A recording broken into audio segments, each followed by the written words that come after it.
Magandang araw mga kaandoy. May tanggap tayo ditong laptop na matagal mag-boot up at matagal din mag-open ng mga apps.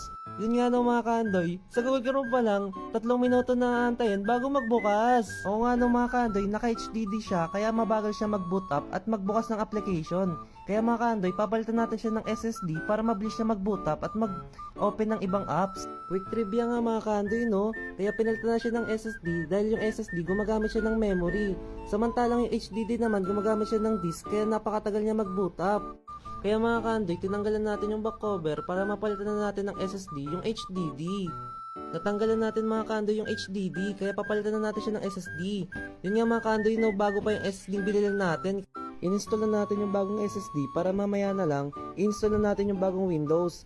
Kaya mga kaandoy, sa mga magpaparepair din po ng laptop, cellphone at magpapa-upgrade ng laptop, PM nyo na pa ako sa aking FB page, Andoy Cellphone Service po. Yun nga mga kaandoy, inassemble na nga natin at binalik na natin yung back cover para ma-install na natin ang Windows 11 Pro.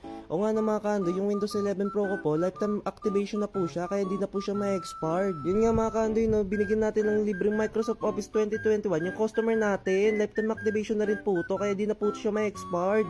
Kaya yun mga kaandoy no, ini-install na natin siya para ma-activate na lang. Testing rin natin yung laptop mga kaandoy para makita natin kung gaano siya kabilis mag-boot up.